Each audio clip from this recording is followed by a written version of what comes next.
গাজায় আবারও ভয়াবহ রক্তপাত। ইসরায়েলি বাহিনীর সাম্প্রতিক হামলায় একদিনেই নিহত হয়েছেন ১২০ জনেরও বেশি ফিলিস্তিনি। এর মধ্যে অর্ধশতাধিক মানুষ প্রাণ হারিয়েছেন ত্রাণ সংগ্রহের সময়, যখন তারা ক্ষুধা মেটাতে দাঁড়িয়েছিলেন দীর্ঘ লাইনে। আহত হয়েছেন আরও ৩৬৩ জন।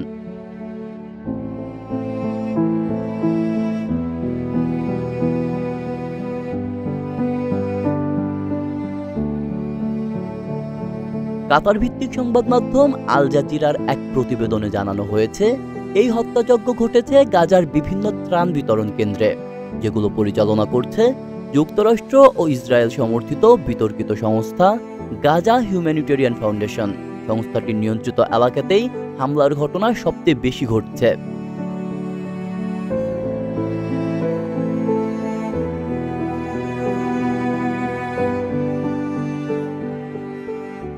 গাজার স্বাস্থ্য মন্ত্রণালয়ের তথ্য মতে, বুধবার সকাল থেকে পরবর্তী ২৪ ঘন্টায় কেবল ত্রাণ নিতে গিয়ে প্রাণ হারিয়েছেন অন্তত ৫৭ জন।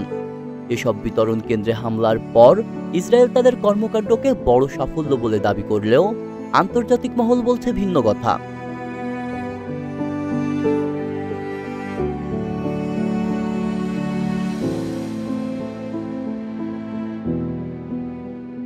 জাতিসংঘ আবারও এই হামলার তীব্র নিন্দা জানিয়েছে এবং একে মানবাধিকার লঙ্ঘনের জঘন্য উদাহরণ হিসাবেও বিবেচনা করছে।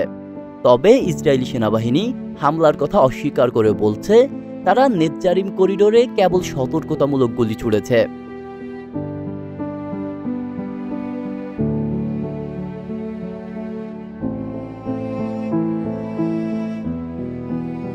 গাজায় চলমান সংঘাতে নিহতের সংখ্যা এরই মধ্যে ৫৫,০০০ ছাড়িয়ে গেছে।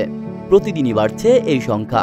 সঙ্গে বাড়ছে আতঙ্ক, ক্ষুধা আর অনিশ্চয়তা।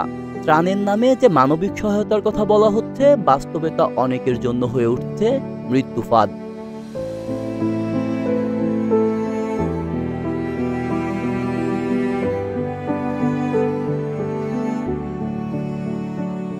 বিশ্ববাসীর সামনে প্রশ্ন উঠছে, এই নৃশংসতার শেষ কোথায়? যুদ্ধের নামে এমন নির্মমতা আর কতদিন চলবে? আর কত প্রাণ গেলে থামবে এই অমানবিক অভিযান? আব্দুল্লাহ রফসান জনি, ঢাকা প্রকাশ।